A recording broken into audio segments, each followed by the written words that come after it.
Não apenas deu problema na negociação com o Jorginho, mas também tem boi na linha. Ou seja, tem time de olho no jogador que talvez mele a negociação com o Flamengo.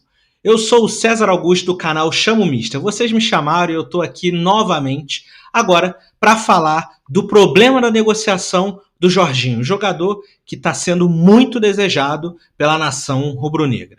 Primeiro, vamos entender do porquê que a negociação travou. Tem um ponto aqui que é muito importante observar.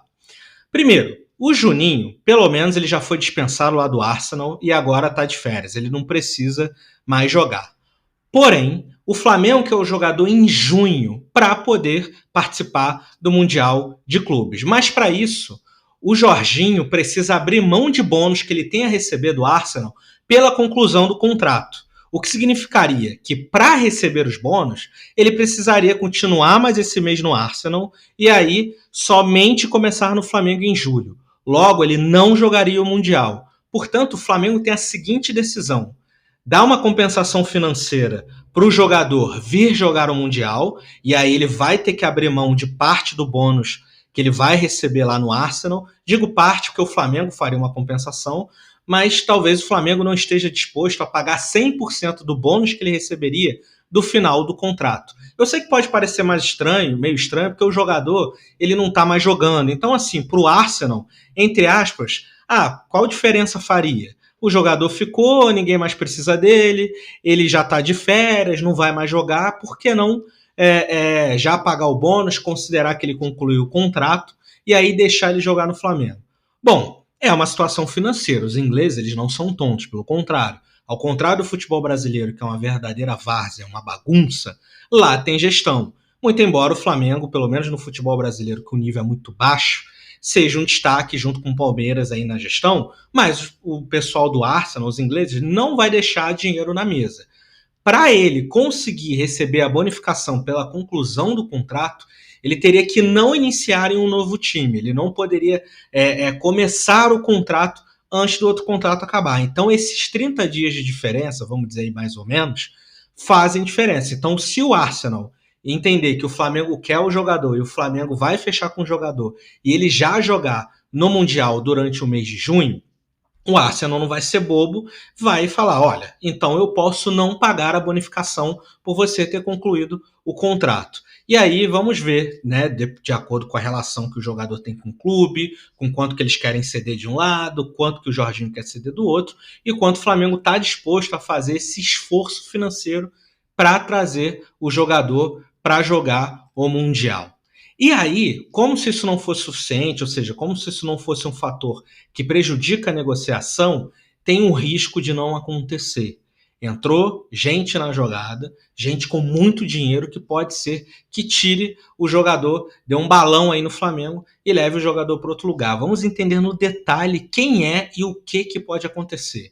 Mas falando em risco, você não pode correr o risco de não ser aprovado no TAF para um concurso que você se preparou tanto para você fazer. Saber que o TAF é uma das etapas que mais reprovam no concurso público. Então, não deixe acontecer o risco de não passar. Por isso, existe um método TAF, Treine até Fazer, desenvolvido pelo Cezão Big C. O Cezão Big C é um profissional de educação física, capitão do Exército e já foi fisiculturista, que já ajudou milhares de pessoas a se preparar e conseguir passar com êxito no TAF. Então, não demore, se prepare, não seja bobo de se esforçar por um concurso, passar na prova, mas ser reprovado por conta do teste de aptidão física. Então, lá no método TAF, que você vai escanear aqui no QR Code, tem para te ajudar a se preparar para barra fixa, para flexão de braços, para corrida em 12 minutos. Muita gente fala que vai fazer, que acha que consegue fazer, porque tem o costume de malhar, anda ali de bicicleta, corre ali no esteiro ou no elíptico na academia, mas na hora H não passa. Então não negligencie essa etapa, você tem que se preparar muito para fazer a corrida em 12 minutos no período que o edital manda. E também a abdominal. Escaneie aqui para você conhecer, você tem o direito ao arrependimento de 7 dias, que o Código do Consumidor te dá esse direito de arrependimento. Vai lá, conhece. Em 7 dias você não gostar, você pode cancelar e pedir o seu dinheiro de volta. Se prepare, não deixe o risco de não acontecer. E vamos estender aqui, trazendo novamente o caso do Jorginho, qual o risco de não acontecer? Você já ouviu falar da Neom e do Neom? Bom, a Neom é uma cidade futurista que está sendo construída na Arábia Saudita. Essa aqui é uma visão de cima, essa aqui é uma visão lateral e aqui é uma visão interna. Essa altura aqui, ou seja, a altura desse espelho, mas que na verdade é uma sequência de prédios, isso aqui é maior que o antigo World Trade Center, é muito alto isso aqui.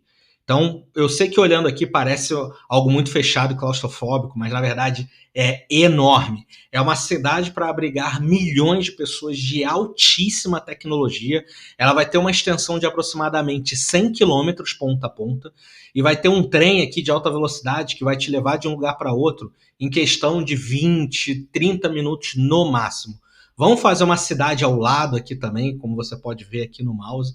E aí essa cidade futurista é o que marca esse novo momento da Arábia Saudita, que está investindo pesado no futebol para fazer o sport washing.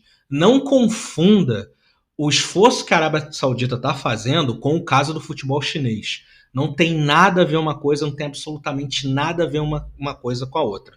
Por quê? A China não tem tradição no futebol, sequer tem tradição de consumo de futebol. Até um pouco a Premier League, eles vêm, assistem um jogo ou outro, mas o futebol não tem um apelo muito grande no país. É totalmente diferente do mundo árabe, tá? Não faça nenhum tipo de comparação entre o projeto dos sauditas, o projeto dos catares, com o projeto da China. O mundo árabe tem várias estrelas de ascendência árabe, várias estrelas muçulmanas, como Salah, Zinedine Zidane, Benzema, o Mané, vários outros jogadores que jogam lá. Então, assim, e o público árabe é apaixonado por futebol. Eles amam futebol. Teve, por exemplo, o fenômeno do Marrocos na última Copa do Mundo, que, como eles foram avançando na Copa do Mundo, vários outros países do mundo árabe começaram a torcer para o Marrocos, porque de alguma maneira ele representava o futebol árabe, que tem tradição, tem grandes jogadores. Quando eu digo tradição, não necessariamente uma tradição local, mas tem uma tradição de jogadores muito bem-sucedidos na Europa, como, por exemplo, é o caso do Zidane e vários outros craques, como o Salah, entre outros, tá? Então, assim, o mundo árabe é apaixonado pelo futebol. Eles têm uma audiência potencial de quase 1 bilhão de pessoas que consomem futebol, veem futebol, eles consomem muito futebol europeu e consomem muito futebol local. É estádio com torcida, é time com torcida organizada, grandes festas quando estão as grandes estrelas lá. Então é totalmente diferente do futebol na China, né? E eles consomem muito futebol europeu e por uma questão de fuso horário fica mais fácil eles consumirem o futebol da Europa e, obviamente, consumir o futebol local. O futebol brasileiro, eles sabem, enfim, futebol brasileiro é relevante fora do Brasil, né? Enfim, aqui é uma coisa meio semi-amadora, é uma coisa meio várzea, né? Quer dizer, semi-profissional, né? O nível é muito fraco, é muito jogador ruim, né? Quem assistiu Corinthians e Santos aí no último final de semana sabe como é horrível o nível dos jogadores, como é muito baixo o nível de futebol, a arbitragem horrível, enfim. Então, assim, eles não consomem o futebol brasileiro, fora do Brasil, ninguém tá nem aí pro futebol brasileiro. As pessoas não sabem quem é Arrascaeta, não sabem quem enfim, Rafael Veiga, ninguém nem sabe quem são esses caras lá fora, exceto pessoas que trabalham no mundo de futebol. Então, Flamengo, Palmeiras, ninguém nem sabe quem é. Eles conhecem o Pelé, eles conhecem o Neymar, eles conhecem o Vinícius Júnior. Agora, time de futebol, esquece. Ninguém vê essa porcaria que se joga aqui no Brasil. É uma pena, porque são times pelos quais nós somos apaixonados. Cada um de nós tem uma paixão enorme pelo nosso time, mas futebol mesmo é uma porcaria.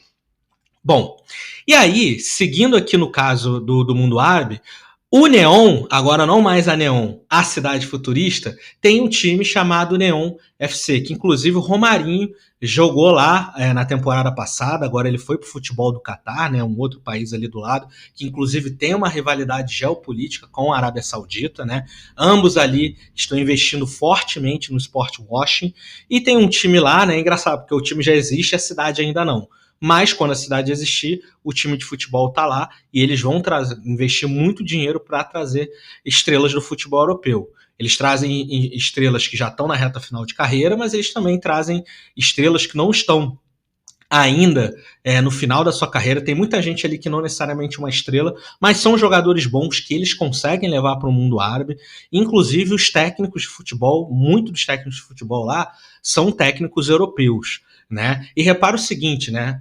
O nível do futebol brasileiro é tão fraco, é tão ruim, que os nossos treinadores nem servem para jogar lá. Ninguém quer nem saber de treinador brasileiro para treinar time árabe, tamanho baixo nível do futebol que se pratica aqui. Eles querem trazer jogadores bons, eles querem trazer profissionais bons. Por isso que o jogador bom daqui, que não vinga na Europa, acaba indo para o mundo árabe, porque lá tem dinheiro, é o tipo de jogador que eles querem trazer para jogar lá.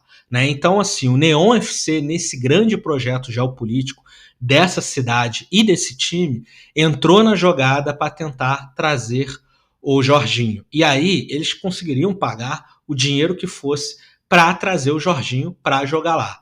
Porém, ainda há esperança. Ao que tudo indica, o Jorginho prefere vir para o Brasil, ele vai vir com a família para cá, então a esposa dele tem um peso muito grande nessa decisão. Então, o que se tem na imprensa hoje é que o entendimento é que eles prefeririam vir para o Brasil e não ir para a Arábia Saudita, até porque eles já ganharam muito dinheiro, e aqui no Flamengo ele tem a chance de poder ganhar título, se tornar ídolo, ter uma torcida grande e apaixonada. Inclusive, rolou aí o Vinícius Júnior tentando dar uma forcinha, né? Então vamos ver o que vai acontecer, vamos ver os próximos capítulos, vamos ver se o Flamengo vai topar fazendo uma compensação financeira para o Jorginho já vir em junho para jogar o Mundial. Vamos ver se o Arsenal vai ser disposto a ceder alguma coisa. Dificilmente eles vão liberar e pagar 100% do bônus que ele teria pela conclusão do contrato. Eles não são tontos, né? Eles não são dirigentes como dirigentes, por exemplo, do Vasco, do Corinthians, que são times aí do Santos, que são times que estão sofrendo muito com um nível muito baixo de quem gerencia o time, né? Lá eles são mais profissionais, lá eles são competentes, então eles não vão deixar esse dinheiro na mesa. Mas ainda assim, há esperança e, ao que tudo indica, é maior a chance dele vir para o Flamengo do que ir para o Neon. Mas não significa que o Neon não possa entrar na jogada, o que não significa que um outro time europeu, inclusive, possa entrar na jogada. Tá bom? Deixa aí seus comentários, pede outros conteúdos aí pra gente fazer e não se esqueça de se inscrever no canal, beleza? Um forte abraço para você, chama o Mister e bom jogo!